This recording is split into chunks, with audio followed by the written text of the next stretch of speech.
Hey guys, welcome to another episode of the Press Start podcast. This is episode 4, and as always, I am here with my wonderful co-host, MrTechnosqueek. How are you, man? Amazing right now. Really? Yeah. Why amazing? Because I'm drinking some Dr. Thunder. It's good. Alright, and my other wonderful, awesome co-host is Mr. Nostalgic Dan 1. How are you, Dan? Amazing. Amazing. This is awesome. Because I'm drinking Cherry RC. I didn't know they made those. They do, and it's pretty cheap too for a 12-pack, like $3. And tonight, our guest tonight, why don't you introduce yourself? Hey, this is Adderall123. How you guys doing? Great. I'm doing pretty good because I think I'm the only person here that's drinking name brand soda. I'm drinking Coca-Cola. You guys got the cheapo stuff. Hey, but this is good cheapo stuff. Cheapo stuff is pretty good, though. I'm not gonna lie. All right, Mr. Adderall, why don't you tell us what your YouTube channel is all about? It's about a few things. I mean, mainly video games. I've done some reviews. I've done a couple top 10s. I got the questionnaire. I'm starting to do some challenge modes. So it's a mixed bag of different things. I haven't really found one specific thing to focus on, though. Yeah. What I really like about your channel is your solo challenges. Yeah, I'm starting to do that, and like I just put out the first one of Final Fantasy VII. Started that. And I should have the other one up tomorrow. And I'm trying to put up a daily episode because I'm pretty far ahead as I'm playing the game and recording. But I just want that like buffer where I can have all those episodes ready to put on the YouTube. Mm-hmm. I really like the questionnaires too. Those are really good because they're like really random questions. But they're really Hell yeah. And this next questionnaire is going to be the first questionnaire where I don't ask any questions. I got so many questions submitted that I'm just going to use like all YouTubers' questions that they've submitted. That's cool. Yeah. So it feels really community orientated right now, and I'm just using like questions from the community. I remember seeing your post on the Pete's Game Room forum about your review or your thing on Castlevania Bloodlines, and that's what got me to subscribe. Yeah, that's actually my last review because I haven't been I just haven't been in the mood to do a review lately. I want to do another RPG review because I love RPGs so much, and I got a lot of people that watch my channel love RPGs. That's what got me into watching your stuff is the solo thief challenge for Final Fantasy 1. Yeah, that was fun. Lots of grinding. I really enjoyed that one a lot. Yeah, you should try it sometime. You only waste about a good 20 hours of your life grinding. Yeah, only if I had that much amount of time. Well, that's what I need to be nocturnal for. It's way more fun than people who sleep. So, Alright. So what you guys been doing with your channels lately? I haven't seen a new video from you, Dan, in a while. Yeah. It's been a good week. It's been a long time. I've just been so busy with college, and like every time I think I have free time to sit down and record a video, it gets taken up. Yeah, I feel you on that one. I just did like a 6-week kind of a break thing. Made a couple of videos and took another week break. Yeah. But hopefully I'm back for now. I know. want to take more breaks. I have a review plan for a game that's been brought up a lot on the podcast the last 2 times, which I'm glad about. But yeah, I think people know me. And I recorded so much footage for that game that I literally recorded like the last half of the game and started from there. So I got like 30 gigabytes worth of footage from the game, and it's just huge. So it's gonna take a while to edit. Oh yeah. Yeah. What about the rest of you guys? What's up with your channels? Well, I just posted the Keith Abacary concert from last Sunday. Yeah, I watched that. That was awesome. I saw that. Yeah, he was doing a tour around the U.S. I don't think he had a name for his tour. He was just touring the U.S. singing all of his different songs. It was awesome, dude. I loved it. I even got my even Talking Classics DVD signed by him. Nice. Yeah, I've watched his channel, like, after I saw that video, I started watching his channel more. Like, I just watched a bunch of random videos from him, and that guy's brilliant. Have you heard about him before you watched my video, or? Yeah, I've heard of him before, but that was like a couple videos, and I watched your video where you showed him performing. I was like, wow, this guy is awesome, singing about Virtual Boy. Then I watched the actual Virtual Boy song, and he's just running into everything, falling down, just totally making fun of the Virtual Boy. It was awesome. Yeah, like, I'm kind of surprised. Like, I talked to Dan about him about a week ago, and Dan didn't really know anything about him. I thought he was kind of, like, really popular, but I don't think he's that popular as I thought he was. But I had heard his name before. I just never looked into him.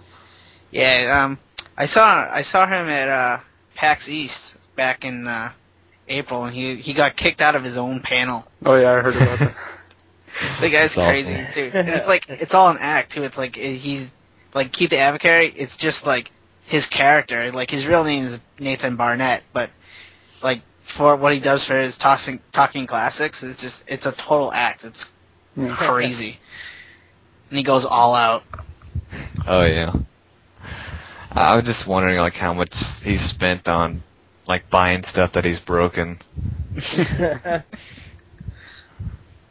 Yeah, I simply love watching him. It was kind of funny. I don't know if you could tell in the video, but his sound system was a Sega CD. Yeah, that's awesome. Like he just plugged in a big huge ass speakers and plugged them into his Sega CD and danced around with the controller in his hand, playing the different songs and stuff. I was like, oh my god. That's the way to do it. So what games you guys been playing? Whoa! Whoa. Whoa! Oh, Poor you Techno. hold your horses. We're doing that quickly? Oh. Jeez, man. Wait, Damn. we didn't get the Technos. We didn't. Yeah, we didn't get to Techno. What has he been doing with his channel? Nothing, because you'll find that out when I'm pissed off. When you're pissed off, huh? Yeah. Never It has kidding. it has to do something with this house that I just moved into. Alright, you're gonna get pissed off, turn into the Hulk, and destroy your house. Oh my god. Techno is the No. Incredible Hulk? That's awesome. So yeah. Alright, so on to No. video games. Yeah, I guess. We Alright, discussed this. well- Our topic is video games are awesome. Video games are awesome. Yeah, totally. Yeah. name Podcast, So, Our favorite video games like E.T. and Superman 64. Shaq Fu. Shaq Fu. Fu, that's the best fighting game ever. I don't know, you played Fighting Street for the Turbo Graphics? Oh my god, I've played that. What is everyone's worst game they ever played? Oh god. It has to be Superman 64. I think I've told you this. I'm not for sure. One pretty weird for myself too. That a lot of you guys might hate me for saying it. Final Fantasy Crystal Bears. I never played that. I know, I never played that. I don't really Me want neither. to. I just remembered the whole, like, for the first 5 hours, all I did was shake the Wiimote around, and I was progressing in the game. After a while, I was like, this is dumb. Waste of $50, and the fact that it's a Final Fantasy game, that's let me down, because I'm a huge Final Fantasy fan. Let's see. I think the worst game I ever played is an RPG too, but it's on the PS2. It was one of the very first ones. That's why tons of people were excited for this game, even though it sucked horribly. Ephemeral Fantasia. Oh my god, it's like one of the worst RPGs I've ever played. It looks extremely dated. It does not tell you what to do, and it's not really interesting. It's just really bland and just horrible. I played it for like a couple hours and just gave up. I'm like, whatever. I've never even heard of that one. It was one of the very first RPGs. That's why people were like so excited for it. I believe Konami published it. Oh, Konami? Yeah. wasn't as horrible. Yeah, usually they're pretty solid on their games. Not this one, trust me. I mean, if you saw screenshots for this game, even you would think like it's just ugly looking. Maybe if I saw the cover of the game, I might recognize it. It's like a kid with a guitar and like a girl. I think I might have. Is it like anime-ish looking? Yeah. Yeah, I think I know what you're talking about. Then It was a horrible game. But I will admit, there was one part of the game I liked, and it was like a little mini game thing. And it's funny because I think this was before Guitar Hero. There was like a little Guitar Hero mini game in there where like the kid has a guitar and like it's 3 colored notes and you have to hit it like corresponding buttons. nice. So I guess that was kind of like the inspiration. I love mini games. That was the best part of the game. That Mario Party. Mario Party is the worst game you ever played. No, I said Superman 64. Why'd you The bring up party Mario game. Party? He said mini games. Oh, I just said I love mini games. Yeah, see? Pretty good. See, I went to Blockbuster. My dad bought me a 64, and I was like, oh, hey, Superman 64, that's going to be like the arcade game. Hell yeah. You know. And I was like, awesome. Took it home. I was like, what the fuck is this? And it's just you know, going through rings. And sadly, there's probably someone out there that actually likes the game. Instead of saying, I wish there was a game where I can just fly through rings. No one's ever made this. And they get Superman 64, they're like, oh my god, this game's brilliant. How come everyone hates it? That's me. Yeah, right. Yeah. That's what the controls aren't bad enough that you can actually fly. See, the game that comes to mind for me has to be Batman Forever for the Super Nintendo. Oh my god. They ripped off the Mortal Kombat engine. Mortal Kombat. That was hilarious. Dude, that game was horrible, man. All I just remember of that game is you just walk forward and press down and the punch button, you just do the Mortal Kombat uppercut. Yeah. And that's the only attack you really, really needed in the entire game. Yeah. And then just the fact that you could just like jump through the floor or the ceiling, and the controls were horrible. I can't stress enough. Like, if you guys have ever played this game, you know exactly what I'm talking about. Want to know something sad about that game? My nicest, like, complete box game I have for the Sega is Batman Forever. It's pristine. It's brilliant looking. Because no one wanted to play Yeah, it. like, no one wants to play it. They put it in and probably just, like, hid it. They probably put it in a box and buried it underground so no one would see it. And someone finally, dug it up and sold it on eBay, and a sucker like me bought it. It's funny, too, because, like, it's... Like, Robin is the better character to play as than Batman. Oh, yeah. It's because he has a longer reach, because he fights with the, I don't know what it is, either like a pole or a Billyclub. What the hell is a Billyclub? I've What never the heard police that. officers use. Yeah. Hey, it's like one of those police sticks or whatever. A baton, you know how they... That's what, okay. You see, you learn something every day. Yeah, I was gonna say a staff, or, well, no, You watch way too what many the hell? Local episodes or shows. No. What is the thing called that Donatello uses? A bow staff? Yeah. Yeah, a bow staff. That's what I meant. Donatello's who I pick every time. Every time, who would win? What? Are you talking about who would win in an Ninja Turtle fight? No, that's who I pick every Arcade time. game? In the arcade. I just like being Michelangelo. Yeah, I was saying what's me, just because my name was Michael, so I had to pick Michelangelo. What about you, Clive? Who would you My pick? favorite turtle? My favorite turtle is Michelangelo. Yeah. So But my favorite has to be Leo. I just love swords. Now you guys know the question about who would win in the fight if all four of them had a brawl. Who would win? Who's your guys' picks? Raph. Yeah, probably because of his totally. attitude. Yeah, Yeah. Raphael as well. Take him out. And then Splinter would come in and kick his ass. Yeah. Yeah. So no one. Except for Splinter. Oh my god, Ninja Turtles. Ninja Turtles are awesome. I know, See- Ninja Turtles are awesome. See, last episode was the superhero Yeah. episode. This is going to be the Ninja Turtles episode. Ninja Turtles are superheroes. No, they're not. Like hell they aren't. Well, They're not. They're not superheroes. they don't have any What? superpowers. They just have Neither- Yeah. Neither does Batman, but he's a superhero. No, he's a hero. Technically. Oh. the turtles are heroes. Yeah. So by definition, you think Batman is a hero and not a superhero. No. Just because he dresses up in a damn bat pajamas doesn't mean that he's superhero. Now you're gonna get some hate from some Batman fans. Dude, I hate him right now. I'm sorry. I love Batman.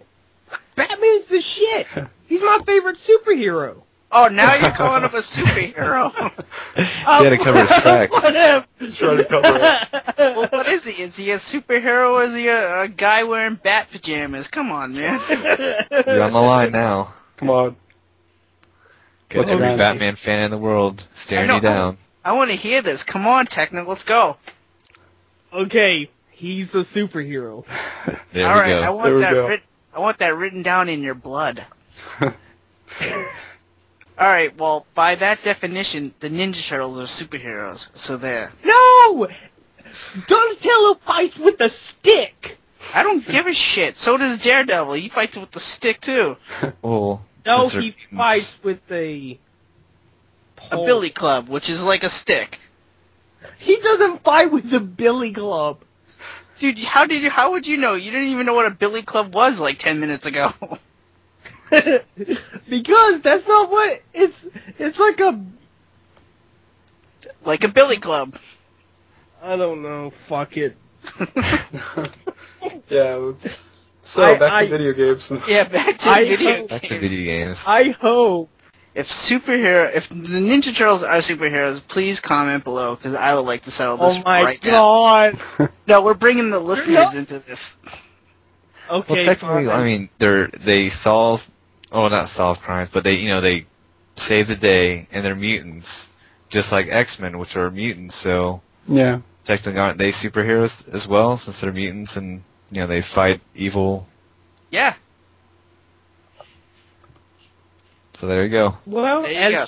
if you put it this way, yeah, okay, Okay. yeah. And just to settle the Alrighty. matter, I'll give each one of the Ninja Turtles adamantium claws. I don't care. Now, All see, right. if all the Ninja Turtles had adamantium claws, I would say Michelangelo would be the winner. 'Cause Equal he's fight. a party dude. Exactly. He's a party dude. You know what game? The first Ninja Turtle game I ever played was the Ninja Turtles 2, that arcade game. Yeah, They ported for the NES. That game was awesome. I played Chuck E. Cheese so many times. That and the Simpsons game. Oh, that was Oh. Me brilliant. too. Me too. Yeah, back when Peter Piper and all that used to have actual arcade games. I miss arcades. That's where I used Yeah. to play Ninja Turtles, the arcade game, with like my cousin all the time. Just waste quarters trying to beat the whole game. The one of the quarter wasters was I know I'll probably get ridiculed for saying this. I spent a lot of quarters on DDR. I'm not gonna lie. I was one of those kids. Hardcore. I was going hardcore. Dude, I saw some kids playing some DDR game at the Game Underground, where the Keith Avocary was. Those guys are insane. They are. Yeah, wave to you. That was me. Yeah, I got one of those pads just to practice at home with my friends. I'd start hanging out with more of my Asian friends, so hopefully I can get better at DDR. Teach me the ways. I wish eating to rice dance. with them and everything in the morning. It's like hardcore training. Oh, I was like Rocky, just going at it hardcore. So, should we actually get started with the podcast? This is the podcast. No, we talked about video games for like a brief moment. I'm leaving in that whole superhero discussion. I don't care. Oh my god. Well, now Batman and the Ninja Turtles are superheroes. So is Spider-Man, just to clarify that, alright? Yeah, of course. Just throwing that out there. Of course. Well, yeah. Except He got not bit by a fucking radioactive spider. Why the hell wouldn't he be? So that defines him as a superhero? Dude, he's like... he can climb on walls and shit. Yeah, but you said he was bitten by a radioactive spider, so that makes him a superhero. If he got bitten by that spider and turned into a 50-foot mutant spider terrorizing the city, by your definition, he would be pretty much. But by your definition, he would still be a superhero. Yeah. Yeah, but he. Well, if he's bad, then he's a supervillain. Yeah. Yeah. Right. See? So whatever. Who gives a shit? I do. Okay. Let's talk about games we've been playing. Yeah, that'd be a good idea. Alright, Techno, what have you been playing? I actually bought last Saturday Infamous 2. Been playing some of that. It's awesome. And what else have I been playing?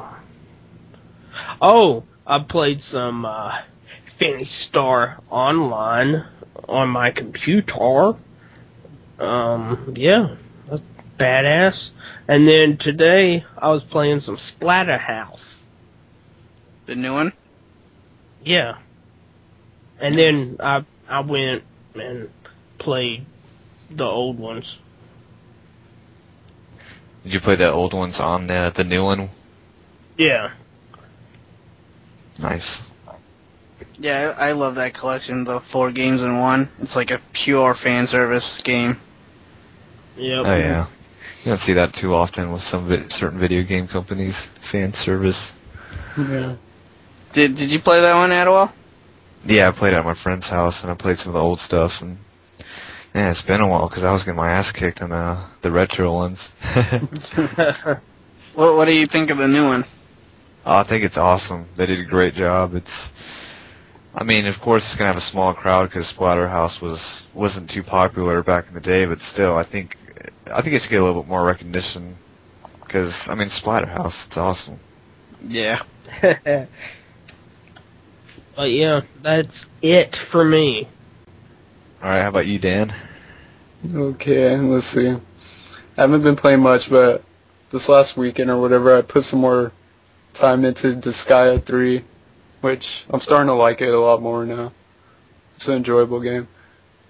And I started up a new game that I've been wanting to play for a while, and that's 3D Dot Game Heroes on the PS3. If you don't know this game, it's like a old school Legend of Zelda clone. It's by From Software and Atlas, so same people behind Demon Souls. And that's an awesome game. I was addicted to it.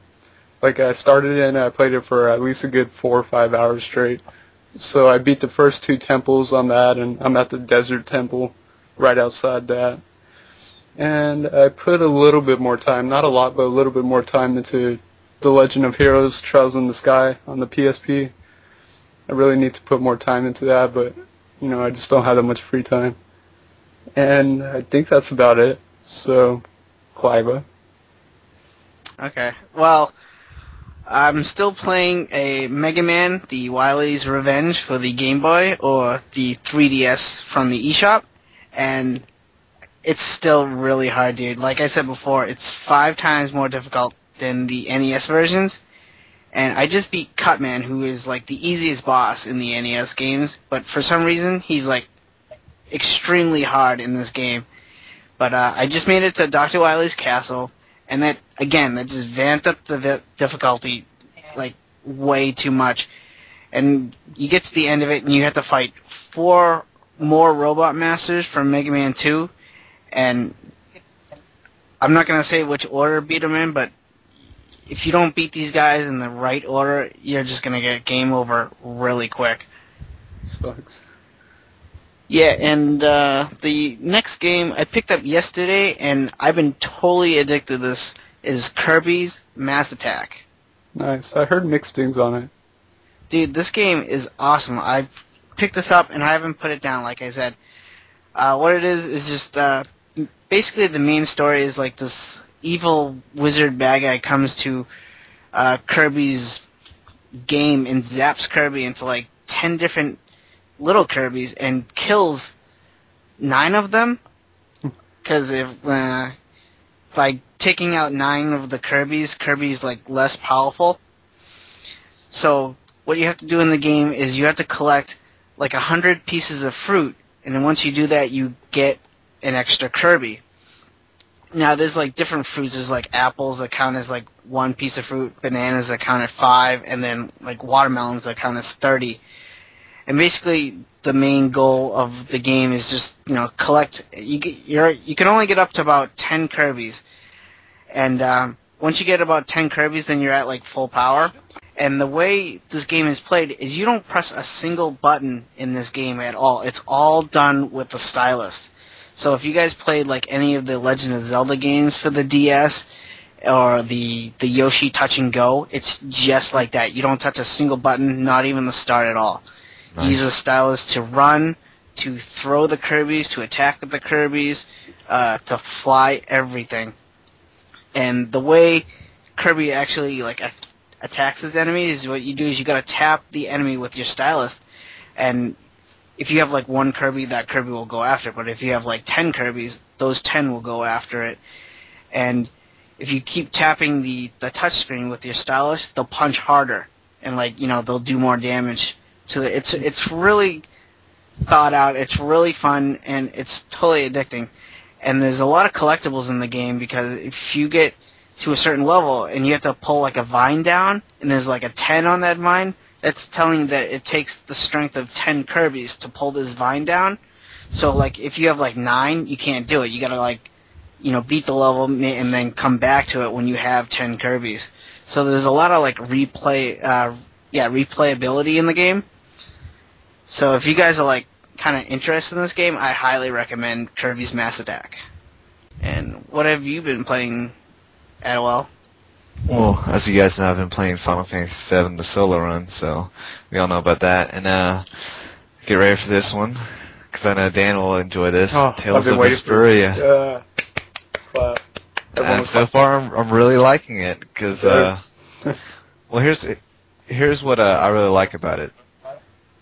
I've been needing an anime fix. I've been needing an RPG fix, and this hits like both of them like on the nail. Exactly. It's like playing an anime. Yeah, exactly. It's a really cool story, really cool character so far. I like the fighting because first glance, I was like getting worked for a little bit. Then I realized that you had to use the trigger to go around in 3D. Yeah, that helps a lot because that's a new introduction to like this battle system. Yeah, because I wasn't used to that. They never had that in the old Tales games, so I didn't want to use that at first. But then I was just getting worked and killed, and I was like, I'm doing something wrong. And I started getting used to that, and it's a whole new game. Yeah, and it's funny you mentioned that because I went back to Tales of the Abyss, and then I picked up that battle system. Like, I thought I could like move around freely because I missed that. Because you can like avoid attacks so easy doing that. Yeah, I mean it's easy to like attack everyone or just avoid the attacks. Yeah. How far are you into it? Just a few hours. I've been working on the Final Fantasy VII run. I've been trying to get a lot of recorded footage for that. But once I get like a good pace with Final Fantasy VII, I'm gonna go back into that. And aside from RPGs, I've also been playing Chocobo Racing. Have you guys ever played that one? No, but I've heard of it. Yeah. It's one of those games I had as a kid because I was such a good as Diddy Kong Racing. If you're a Final Fantasy fan, that is. I mean, because they have the like 3 different upgrades you can have with the weapons in Diddy Kong Racing. Like they'll have that, except there'll be different magic. So you're instead of having 3 different forms of missiles, you have 3 different forms of fire, fire and fire aga to use on the field as you're racing. It's like a kart racer. It's awesome. What system is this for? For PS1. Yeah, that's what I thought. I wasn't sure. Now, are you playing? You said Final Fantasy VII. Are you playing that on the PS1, or are you playing that on the PS3 downloaded from the PSN network?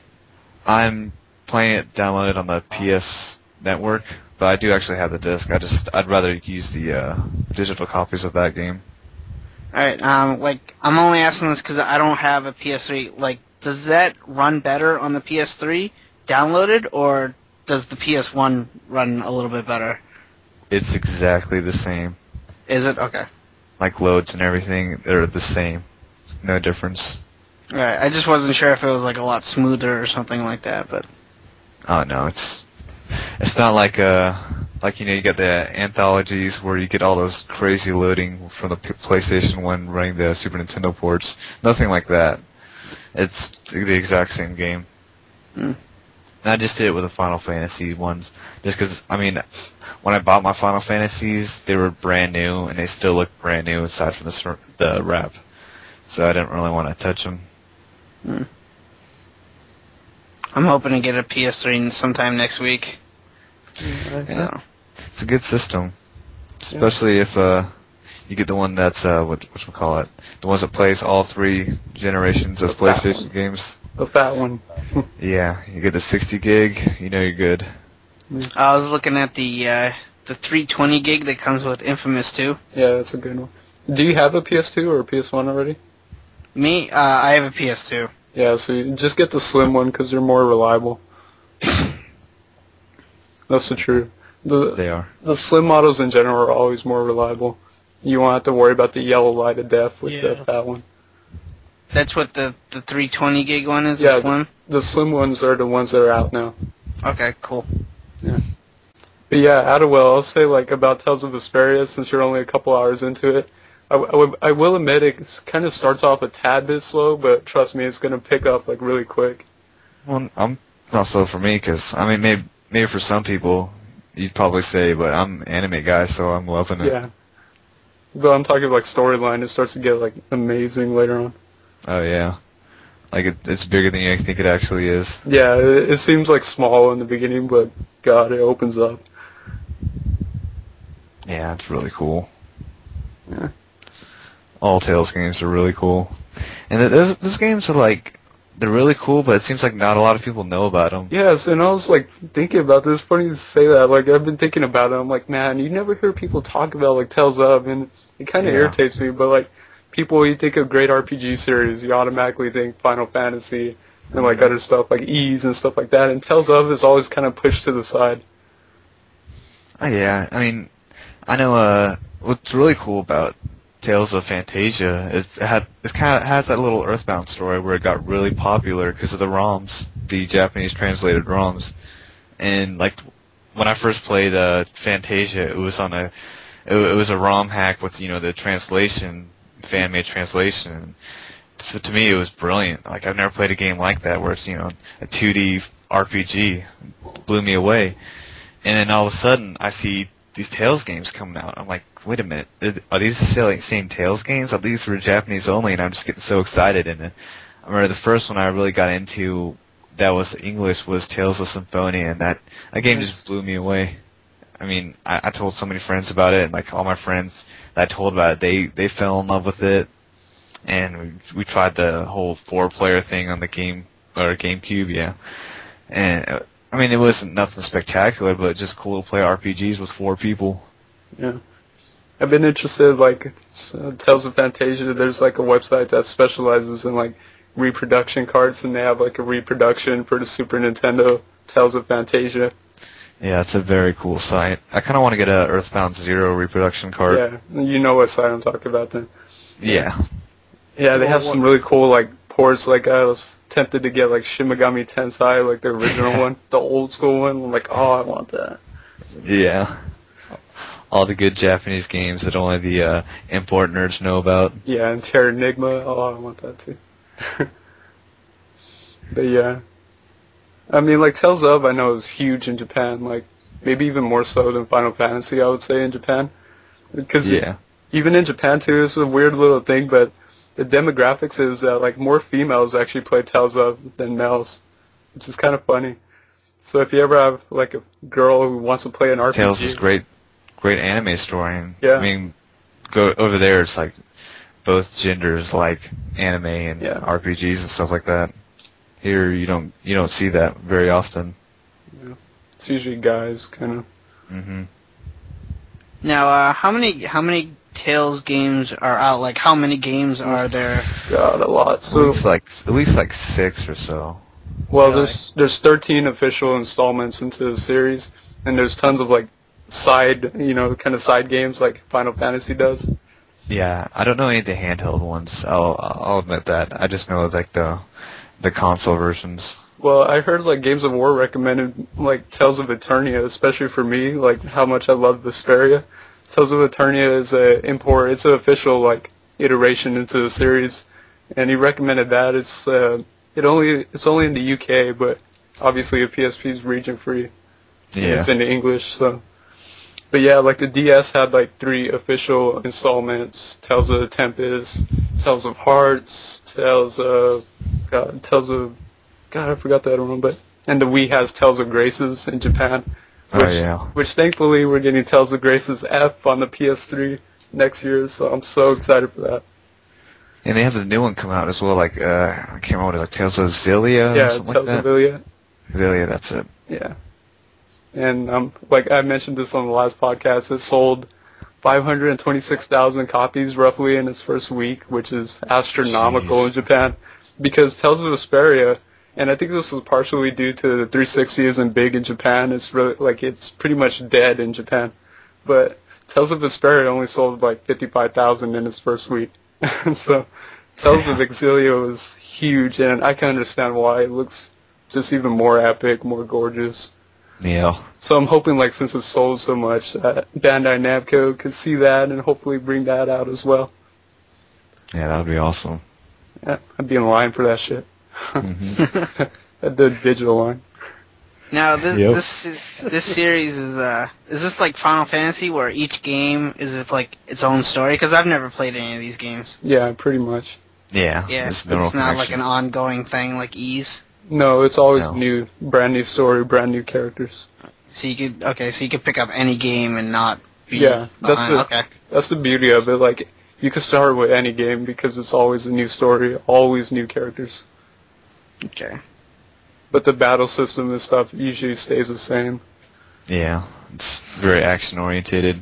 Yeah, it still has a random battle feel to it, but very action oriented.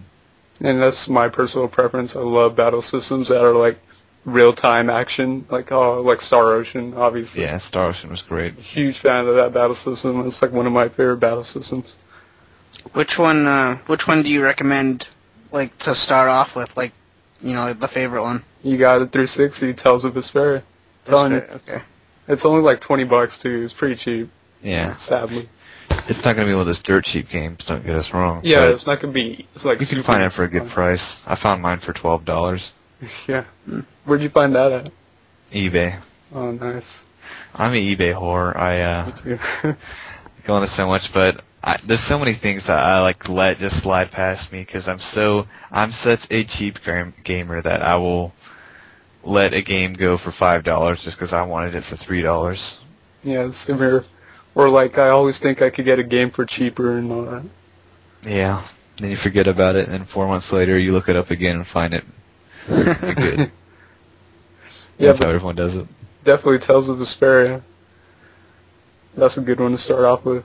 Alright, cool. Or Symphonia if you have a GameCube. Yeah, I do. Yeah, if you find either one of those, that would be a good one. I mean, Symphonia might be simpler, like, to get into the Tales game. So that could be a good one to start off with, then go to Vesperia. Yeah. Yeah. I love me some RPGs. Yeah. I know you guys talked about the first RPGs you've ever played.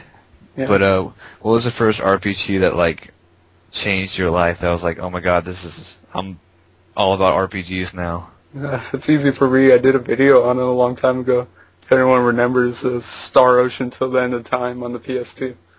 Yeah, I remember you saying that. Yeah, because prior to that, like, even though I played Super Mario RPG and, like, loved it, like, I never, went on with RPGs because I just kind of forgot about it and, like, forgot about the genre because I was, like, a kid still. But then, like, I think I bought Star Ocean on, like, a whim because it was, like, $20 and, like, I had a Best Buy gift card, so, for $20, and I'm, like, looking at it and all that, I'm like, hey, this is pretty cool, I guess I'll try this out, because I love sci-fi, too, and it's, like, a sci-fi RPG, which I love. And then I took it home and started playing it, and I just got hooked. And I'm pissed too because like my PS2 like memory card expansion for it gave out, so I lost tons and tons of save data for like all my PS2 games. But to tell you how much I love this game, I guess my games, like how much hours I put into it was at least 120 hours.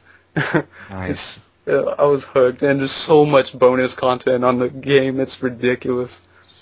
Like there's bonus dungeons, there's bosses that are even harder than the actual final boss.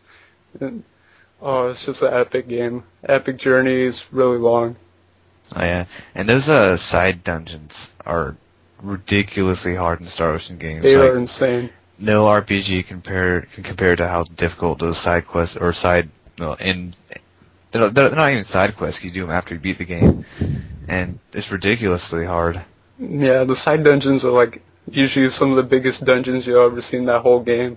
And like the boss, like in Star Ocean Till the End of Time, the bonus dungeon is called the Maze of Tribulations. And like right off the bat, it's already complicated because it's a maze and it's not really simple to get from point A to point B. But it's 7 floors, and each floor has like a super, super powerful boss that you have to beat in order to go on to the next floor. And there's like puzzles in there in between. It's just ridiculous. And I never beat the Maze of Tribulation still, so that's how hard it is. Yeah, I couldn't beat. The one I tried to beat was the one for 360, and The Last Hope, I believe was called. Yeah. And my God, I tried so hard to beat it, but I couldn't do it. And after a while, I just like, I can't do it. I raised the white flag. I was like, I give up. You win. This RPG has bested me. Yeah, I want to start that one too because like I've been level grinding on The Last Hope to be able to take on that dungeon. It's the Cave of 7 Stars, and I want to try. Yeah. I know for me when it comes to the game-changing RPG, well, I'd have to give a little backstory because I played Final Fantasy 2 or 4 in Japan, whatever you want to call it, at my uncle's house, and I got maybe about 10 hours into the game, so I was visiting him for the summer, and I wanted to play the game again, because, I wanted to finish it. So when I was a Boy Scout, I sold a bunch of popcorn to get a Lego castle. So when I went to go to Toys R Us to redeem the certificate to get the Lego castle, they said they don't have it. And a little kid, you're all devastated. They're like, oh, you can get something, whatever you need. And I was like, I want Final Fantasy 2. I want it so bad now. It's the game I want more than anything. They didn't have it. And then I was like, what else do you have? They're like, Final Fantasy 3. I'm like, 3? There's a third one of this marvelous game? And right when I put it in, it just blew me away. Like, everything about it. I mean, I stayed up all night. That was the first time I ever stayed up till 5 o'clock in the morning as a little kid and played a game ridiculously, from the story and the characters and everything. It just brought a whole new world of RPG and a whole new perspective, and that's when I started buying RPGs and looking for RPGs and everything.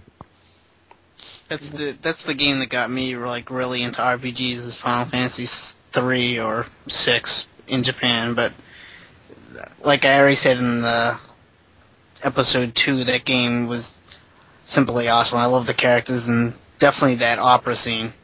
Oh yeah. It has the best characters ever, Moogles. Now there's some good challenge modes on that one. I know there's a solo Gaw mode where you beat the game with just Gaw using the rages and everything.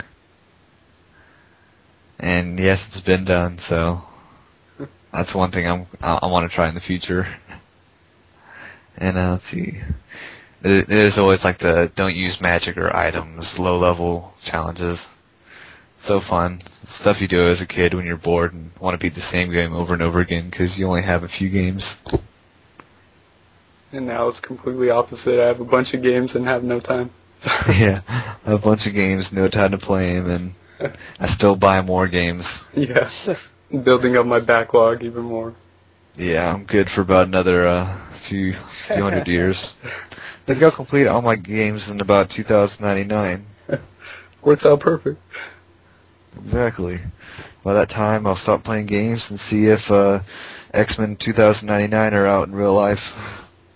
So yeah. What about you, TechnosqueK, if you're back? Okay, let me go real fast. Do it. Go. So, okay, mine would have to be Golden Sun on the Game Boy Advance. That's an interesting one. Yeah, like, it looks so badass. Looks so cool. I was like, awesome. And I was like, whenever I went to Walmart, I was looking for something with like swords and magic for some reason. I have no idea why. It's a good combination. Yeah. Swords and magic. And then I was like, oh, that cover looks awesome. Remember, I got that one when the Game Boy Advance came out. It's a really good RPG. Really underlooked. I never played any of the Golden Sun games. What is your problem? Sorry? You need to go to eBay right now Go. and pick up. A factory Golden still Sun. copy. Yeah. Shrink wrap still in the box. VGA Yeah. 90. Yeah.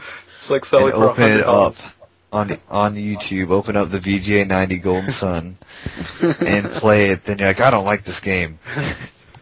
And throw the box away. Throw the box away. I'm keeping that box if I spend all that money. If only we knew boxes would be so important. Yep. Oh, yeah. We just thought they were packaging, so we just throw it away. Yeah, I always toss mine out. Well, I kept mine. It just never lasted. I guess I think from moving, that's where I lost my boxes. Yeah. I still got some of the manuals, though, which is good. Yeah, I got a few manuals. I got Legend of Zelda for the NES, the map and the instruction booklet for Super Nintendo, Pokemon instruction booklet, a few good ones. Yeah, I got 2 Killer Instinct manuals for some reason, and then I got Ys 3 Wanders from Ys manual, which is pretty cool actually, because there's some cool artwork in there. Oh yeah. Roadrunner, Death Valley Rally on the Super Nintendo, and I got the official Super Nintendo instruction manual. Nice. The 2 games I want manuals for are Chrono Trigger and Final Fantasy VI. Would love those manuals again. Oh yeah. I remember when like my family used to go to church, I'd sit there and with the instruction booklets, like Final Fantasy VI instruction book, and just read it the whole time. Everyone's singing about something I don't even know, and I'm just like, ooh, maybe if I can learn with Edgar, I want to get the chainsaw. Yeah, addicted to RPGs. Actually, all games. I can't just say I'm addicted to RPGs because I love them all. Yeah. I think RPGs are just the easiest to talk about because they have really good stories and characters. I mean, when it comes to non-RPGs, though, I love the pick-em-ups, like the ones that you can just pick up and play, like the NES games, Yeah. like Chippendales, DuckTales, Mario type stuff. Those are my favorites. Totally. Little Sonic the Hedgehog here and there. Oh, yeah. Hell yeah. Little Shaq Fu here and there. Don't know about that one. I can't wait till they release that on Xbox. Shaq Fu in HD. with online battles. Multiplayer. Yeah, they'll just make you buy all the secret characters like every fighting game now. Oh god, don't get me started on DLC. I hate that. You know, when you first hear about DLC, you're like, oh, that's brilliant. I can, spend a couple bucks, get a new outfit, awesome. And then you get games like Marvel vs. Capcom 3, you're like, where's the roster? Yeah. There's like, is there at least 20 characters? I said, oh, you can unlock characters, cool. So I can unlock all these, wait a minute, you can only unlock 4? Where's everyone else? Totally. And some DLC that, like, I love Tales of Vesperia, but it's got some DLC that just pisses me off. And if you go to DLC for Vesperia, it's so lazy. Like, the DLC is so lazy, but, like, you can buy 100,000 gold if you want money. And then you can buy, this is what pisses me off, because I love to level grind. Level grinding is so fun. But you can buy, you can go up by 20 levels for, like, a couple bucks. And I'm like, that takes away the point of level grinding. It's fun. Yeah, where's the fun in that? Yeah, it's like you go up level 20, like 20 levels every time for like a couple bucks. See that I win button. Yeah. It's hooked up to your credit card. Every time you press it, you spend $20 and you just beat the game. It's like I'm level 1,000. Super powerful. Alright, Techno, what gaming news do you have for us? Go. Alright, I got some news about Activision. No way. Yeah, you know, they're not in news so much. Oh wait, I'm lying. It comes to our attention that Neversoft, you know, Neversoft, Tony Hawk. old school, yeah, Tony Hawk. I love the old school Tony Hawk games. Guess what they're working on? New Tony Hawk, but a better one, like old school. No. Don't break my heart like that. I'm sorry, because this will break your heart. What is it? A fucking FPS for Activision. I'm like, okay. So, Eurogamer, that site, you know, has ran numbers and whatnot, and it means that over half of Activision studios are working on shooters. Let me read down this little list here. Infinity Ward, they're working on Modern Warfare 3. Treyarch, Call of Duty 9. Raven, Modern Warfare 3. Sledgehammer, Modern Warfare 3. Beachhead, some Call of Duty content.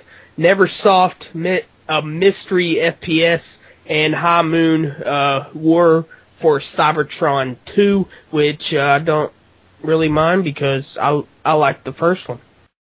Wow, a new FPS. That's a shocker. Yes. Oh, it pisses me off.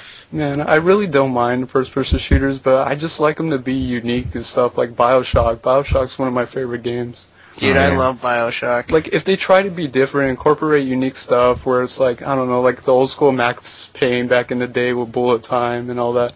Like, something unique, some unique feature to it, and then I'll play it, but, you know, if they're just kind of like all the same, you know, kind of war-type shooters, it gets boring, and they just keep copying each other, and it's just a never-ending loop. Yeah, I remember when that stuff started to get popular with, like, Medal of Honor and Call of Duty.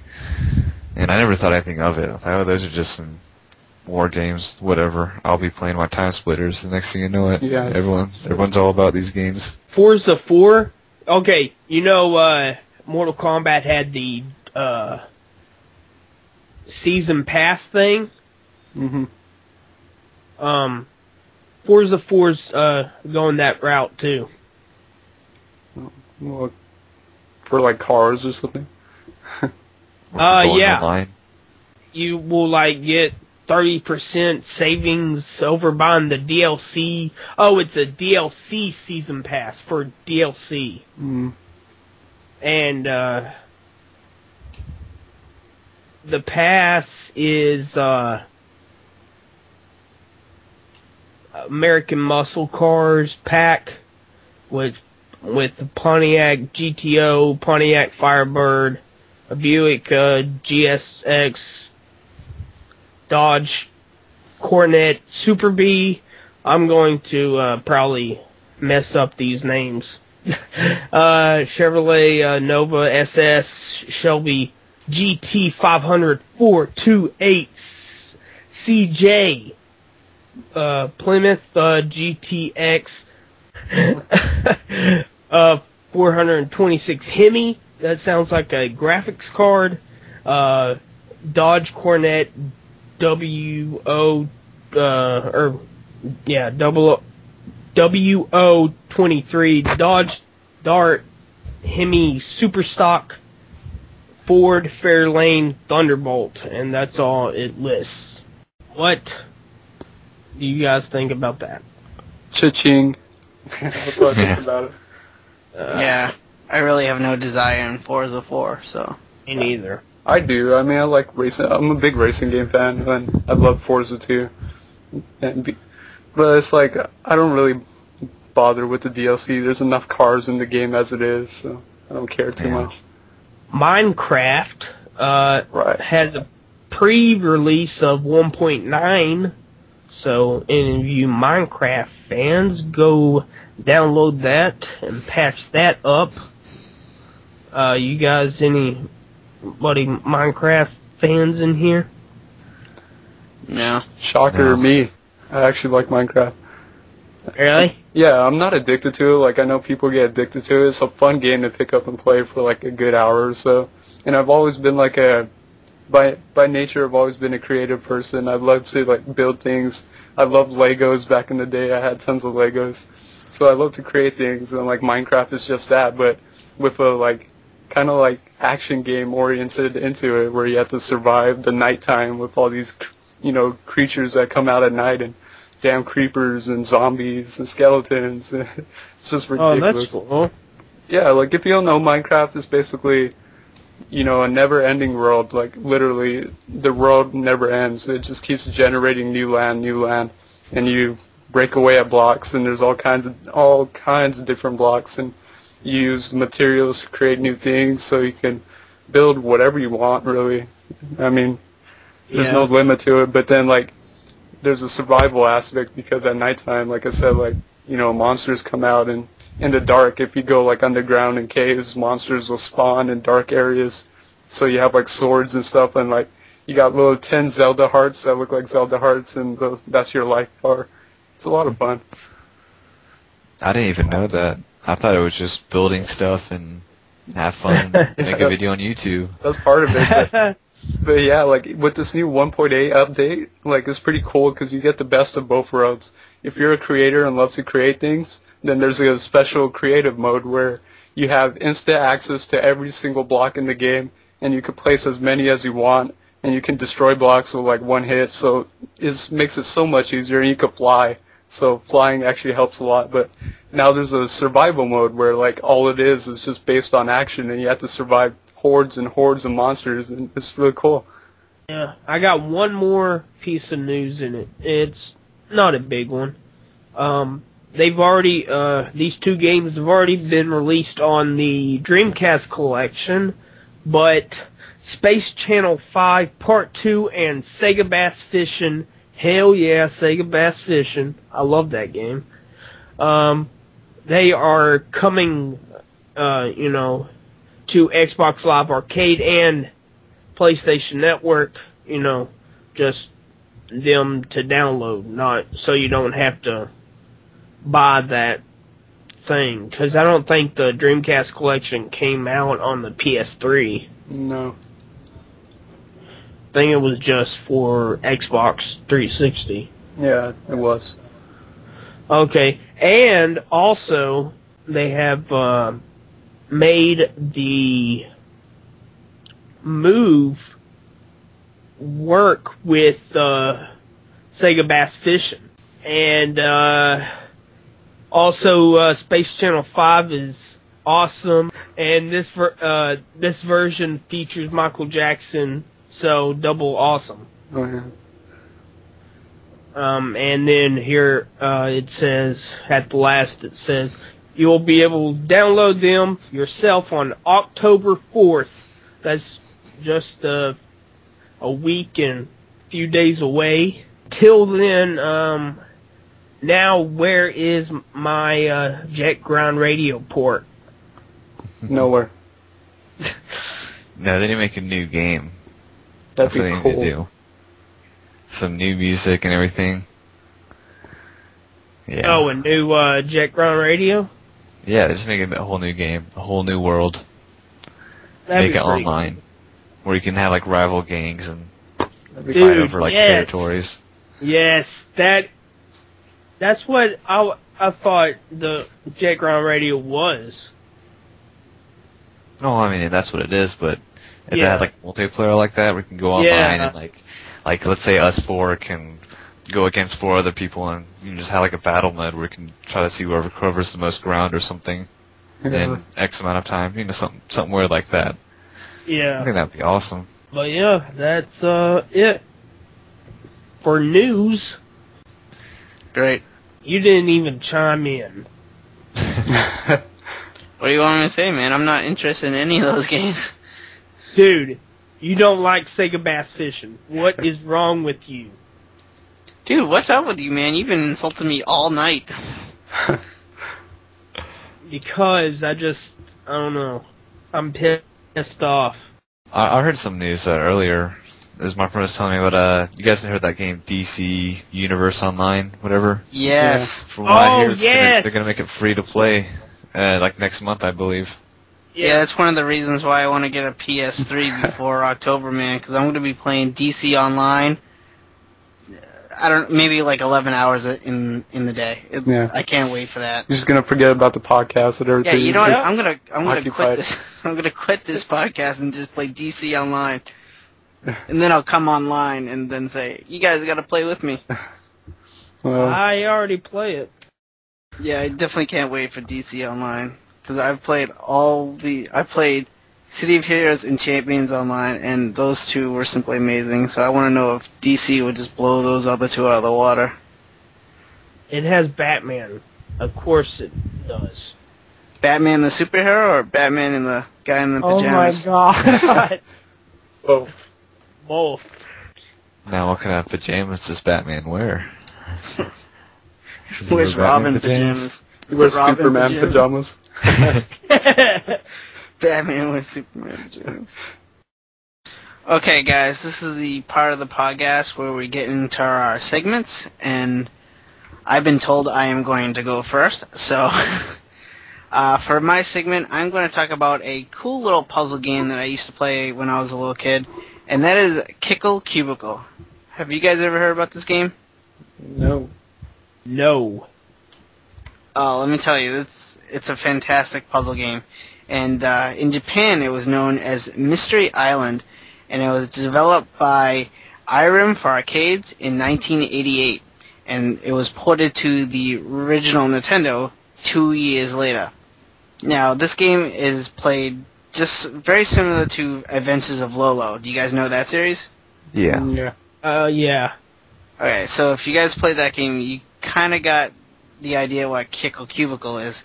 And you play as a little Eskimo guy, obviously named Kickle, who wakes up to find his homeland, the Fantasy Kingdom, completely turned into ice by the Wicked Wizard King, and he's also trapped the townspeople inside little dream bags. Now, the puzzle aspect is the player has to solve a series of puzzles that take place over frozen islands, and the goal of each level is to collect 3 dream bags on that island. Now, you have to use your ice breath ability to either turn enemies into blocks of ice, so you could either create walkways over the water or to defeat other enemies. And you also can create pillars of ice that you could put in front of you to either block enemies or block your own ice blocks that you push yourself. Now, the game consists of 4 different islands, or levels, I mean, such as Candyland, Vegetable Land, Toyland, and those are set in a specific order with a boss at the end. Now, after completing all 4 lands, a special game begins consisting of 30 new, harder levels. Now, there was the Japanese version of this game tends to have a lot more enemies than the US released, and the Japanese version, the player can actually select which land they want to go to. So if you want to go to Toyland before Vegetable Land, you can, but in the American and European releases, you can't. The order was fixed. You would have to go in the order that the game wants you to go in. So if you guys have ever get a chance to play this game, it's a fantastic puzzle game, and like it's one of those games that I could just kind of like sit down and play for hours. And like I said, if you guys know or played Adventures of Lolo, you kind of know exactly what you're going to get into. And this is for what system? It's for the original Nintendo. Oh, okay. So Dan, what game do you recommend for us today? Okay, so for me, I recommend obscure gems or games that were kind of overlooked or just, didn't really sell well. So this week it comes from the Nintendo Wii, and it is a game everyone should have for their Nintendo Wii, and that is Muramasa the Demon Blade. This is a fantastic action RPG, just button mash, hack and slash. It's 2D side-scrolling, but this game is phenomenally beautiful. It is gorgeous. It is all, hand-drawn, hand-painted watercolor. It is gorgeous. If any of you have ever played Odin Sphere, it's pretty much like that, in that kind of same style. I mean, it does have RPG elements, like with items, you carry items and stuff like that, and you level up. But that's like as far as RPG goes. It's not super RPG oriented. So if you're more of like an action person and you love those kind of games, this is a good game for you. It's a lot of button mashing. It's developed by the glorious Vanillaware. I love Vanillaware. But it is a fantastic game. You play as... There's two different kind of stories. You have to choose between two characters in the beginning. You have to choose between Kasuki, who's like this boy ninja, or my personal favorite, Momohime, who is a princess, like a young princess who's possessed by a spirit. So they both have they're both different stories, but they both kind of go the same direction through the game. But it's really interesting. You just fight with swords, and you can level up swords and get different swords. The boss battles are epic, and it's just a phenomenal game. And the beautiful thing is, it's super cheap. Like, you can get a new copy for like $15. Like, it's a great game to have. So definitely look to add that to your Wii collection. God, I love it. No one's played it, and it's super cheap, so I don't know what people are waiting for. Or unless they were waiting for the game to become pretty rare later on, because it didn't sell well, and then they're going to wind up paying like $50, $40 for it. But it's a fantastic game, and if you like RPGs, check it out. If you like action games, check it out. If you want to see some gorgeous artwork, because you know me, I'm an artist. I love artwork in games. This game is one of the most beautiful games I've seen in a long time. Does that game have like blood spray whenever you cut? I haven't played it for a while, but I think some enemies do and some don't. Okay. Because it's rated T for teen, but... Oh, yeah. So, Technosqueek, are you pissed off? Yeah, I am pissed off. About what? About two things. Okay, I'll go with a little bit longer one first. Okay. Well, I just moved in, okay? This beautiful house, very, very cool house, has a lot of storage space, whatnot, and it looks pretty good. Okay, landlord is next door, lives next door, and my mother knew that she wasn't going to let us rent the house, me and my stepbrother. I live with my stepbrother. If it was just me and him signing the lease, because, you know, people don't like teenage boys. I mean, I'm not teenage, but, you know, they don't know my age or whatever. You know, two guys in a house. Here's the thing. The landlord called my mom because, you know, she wasn't going to stay there because she got the house for me and my stepbrother.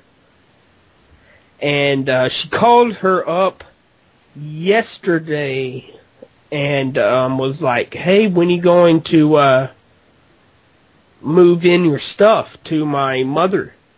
And she's like, well, I'm taking care of my my grandpa because he's sick. And she's like, all right, but I did say you guys, all three of you have to be in the house.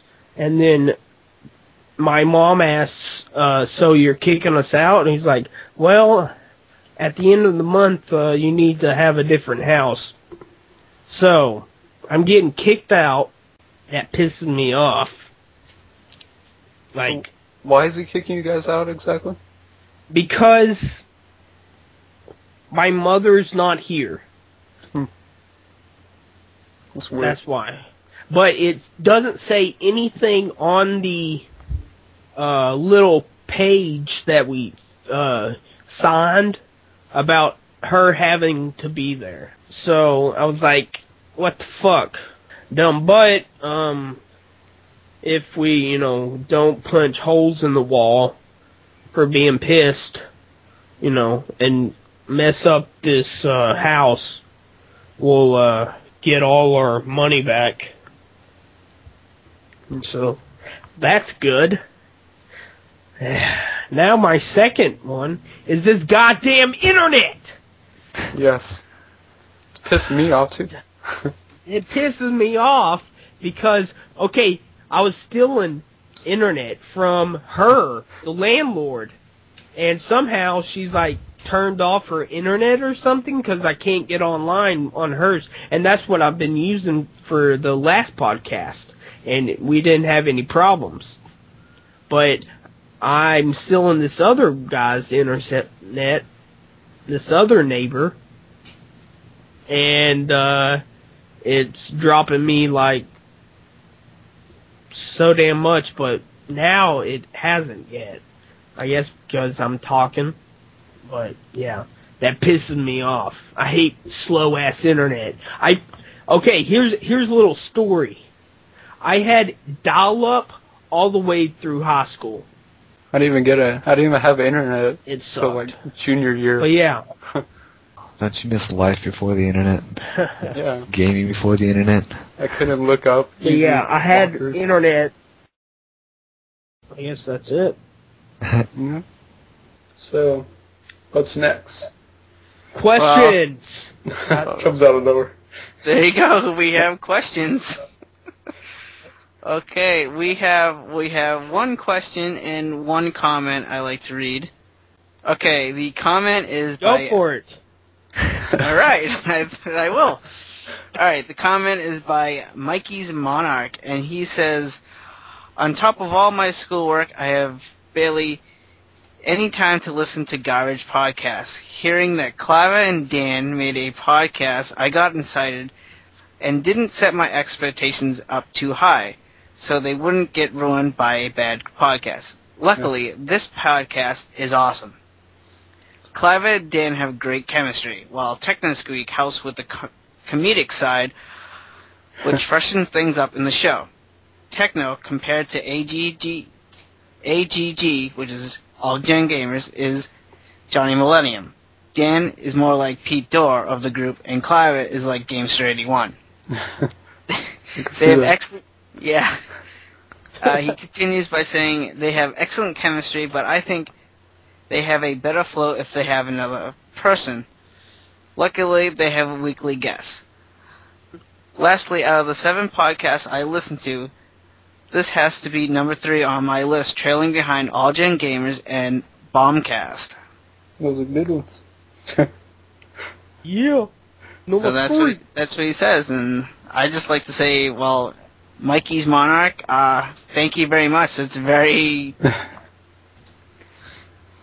I don't know what to say. That's very, very nice to hear you say that. Yeah, thanks, Mikey, for the compliment. I know Mikey. He's a cool guy. Oh, okay. Check him out. Check him out on YouTube too. He does some cool videos. He's like in college right now, but he has some pretty big plans for the future of his channel. And then Mikey's Monarch also submitted the question for this week, and he asked, if you could work for any game company, who would you work for, why, and what position would you work as? Oh, this is like easy. Oh my god. I would have said Sega, but I'm gonna go with Capcom to get them out of the fucking shitter.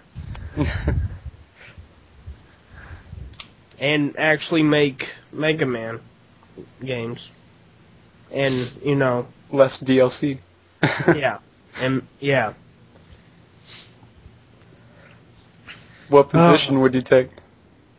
Dude, head honcho. Nice. What about you, Cliva?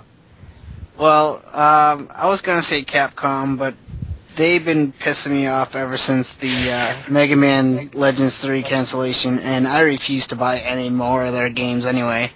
So, I would have to just go with Nintendo. You know, that's the one that's been impressing me a lot lately. I would want to probably just be the guy that comes up with ideas for video games. I'm not really sure what that position is called, but I would just like to come up with ideas for, like, Mario, ideas for Zelda, you know, Donkey Kong, stuff like that.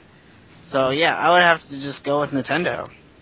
I think I know what that is. It's called Miyamoto. Just creating the concepts for the game. Yeah. Yeah. Yeah. What about you, Dan? Oh, come on. This is easy.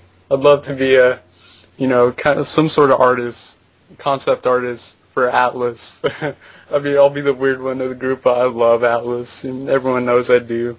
I just, you know, they're a company that, unlike some other companies that I won't mention, but they're a company that actually cares about their fans. They bring out really obscure games. They bring out games like Catherine, which should never make it to the States, and not only do they bring it out in an awesome deluxe edition. I mean, come on. Like, they're just a company that goes the extra mile, and they publish amazing games. They develop amazing games because they're a developer too. Shin Megami Tensei, the Etrian Odyssey games. You know, they brought us Demon Souls. The list goes on and on. But yeah, I want to be an artist for some of their RPG games. That would be awesome. Yeah. Now, have you actually worn those Catherine boxers? No. I haven't worn anything. They're still sealed in the box. They're in a special glass case on his wall. I'm wearing them right now, actually. Framed. In the frame, he's wearing them. I'm wearing the frame. What about you, Edo? What game company would you like to work for? If I could work for a game company, it would be my all-time number one would be Squaresoft. Yes. And my position would be the Taskmaster. I would whip them back into shape. Bring it back. Turn-based games. Well, the first thing I would do is make sure there's a Final Fantasy VII and Final Fantasy VI remake all in one game. So, and then I'd make sure Final Fantasy 15 is not an MMO, first of all. Yeah. And that's the most important one. And it would have to be turn-based. I mean, a lot of people like the 13 and everything, but there's so many people that don't like it. I think they just need to go back to turn-based and go back to the classics. I mean, we also saw how Mortal Kombat did that, and everyone just like respects Mortal Kombat so much for going back to the classic. Yep. Classics go to the game. I think that's what they need to do, because I mean, people don't think of Squaresoft the way they used to be. I mean, think back in like the late 90s. When you think about Squaresoft, you're like, oh, every game is awesome, even the ones that are shit. Like I mean, you can think about like Chocobo Dungeon 2 or something random like that. It might be the worst game in the world, but you're like, it's a Squaresoft game, so I'm sure it's not that bad. You have to defend it because it's Squaresoft. Now you're just like, oh, it's Squaresoft now, whatever. I'm one of those who wishes Squaresoft and Enix were still separate companies. Yeah. That way we could have epic RPGs because they would be competing with each other. That's the big thing. It was a competition back in the day. That's why some of those RPGs were such high quality, because they always wanted to outdo the others. So it was like a never-ending loop. You just reminded me of another Taskmaster Force. I would cancel Dragon Quest X right away and make sure the next Dragon Quest series is not an MMO. It's got to be an offline game. No MMOs. I'm gonna go cry. Or at least have an option for offline play. Well, I do this. I'd change the name. I'd say no more. That's not Dragon Quest X. You name it Dragon Quest Online. Yeah. And it's going to be on the computer as well. Not just for consoles. Not just for the Wii.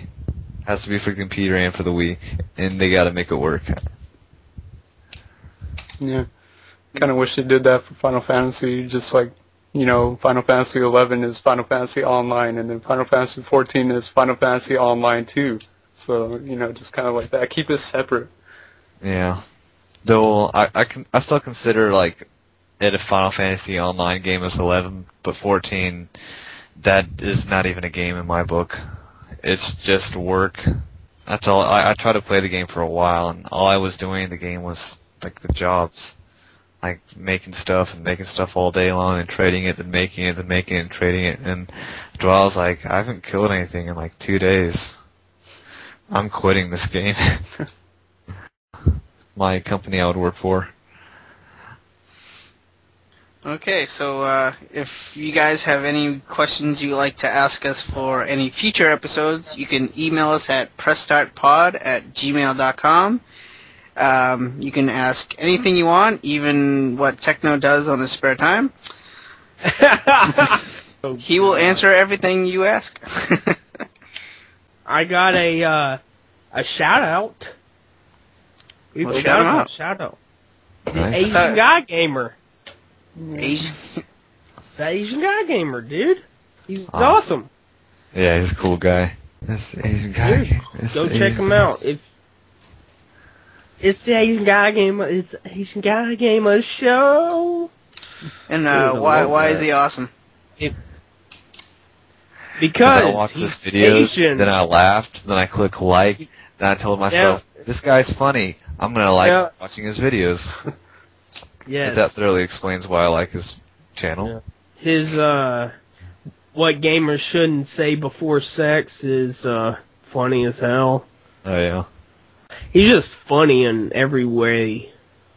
Oh yeah, he did a video where I asked someone Power Glove Gaming a question in his Q&A about if you can have one game, or if your house is on fire, you can only save one game. What would that be? And then the Asian Guy Gamer made a video where he was watching that, and he's like, what game would I save? And he does this whole thing, and it was funny. I really enjoyed it. It's one of my favorite videos out there. Yeah. Don't want to spoil what happens for everyone that watch it. Everyone that's gonna after this go on this channel and watch it right now. Yeah, the channel name is D8-Bit Theater. All one word. So yeah, go check him out. And if you don't, I'll go and break your legs with the bow staff. The Billyclub. Yeah. Yep. Before we go, Adewell, why don't you let our listeners know where they can find you? Just look up Adewell123. That's ADOWEL123. And yeah, just check out some videos. I got if anyone's into RPGs, of course, I got a good run they can watch right now. I got some good questionnaires if you want to get into the community and ask some questions, answer some questions, and get involved with just participating with cool stuff like that. Yeah, lots of stuff for you guys to watch. Yeah, guys, I really recommend watching his solo cloud videos. Yeah. And participating in the bored-ass gamers questionnaires. Yeah. And Mr. Technosqueek, where can our listeners find you? Well, on YouTube. No way. Yeah, dude. What is what is this YouTube thing you speak of? I have no I idea. don't know. I haven't been on there. Dude. Is that like I don't know. FaceSpace? Is this like some sort of porn site? You can find me there at MrTechnosqueek. Capital M, capital T, capital S, and remember the 2 E's in squeak. You know how we do. And not squeeze. It's squeeze. Yeah, not squeeze. Did you That's his other channel. Did you see that video that Kevin did of his recent pickups that he just put up? Not yet, no. Okay, well, watch that. And he does a shout out. Okay, Dan, where can our fine listeners find you? On this thing called YouTube. It's on the interwebs, and I am Nostalgic Dan 1 on there, so, I'm there. Talk about video games. I'm really random with my videos, and bear with me right now because I'm in college and I'm insanely busy, so I still got tons of videos I need to do. But what about you, Clive? Where can they find you? Well, they can find me also on YouTube under the name QuickFreeze4, and that's the number 4. On there I do kind of like pickup videos, and I got this series going on called Quick Freeze Versus, where I review or do playthroughs of superhero video games. And you can also go to Facebook and look up Quick Freeze's Game Room, and you can like me on there, and I do updates on what I'm working on, what I'm doing with this podcast, and all that wonderful jazz. So that's about it. That's episode 4 of the Press Start podcast. We want to thank Adewell for joining us tonight. Yep. It was a pleasure. All right, guys. Bye. Bye. Everyone wave Bye. Bye. Bye. Bye. I love you. Hands. I love you guys. I love you more. Quit cheating me. Quit cheating on me. I love you this much. Yeah, if you can't see, but I'm stretching my arms out.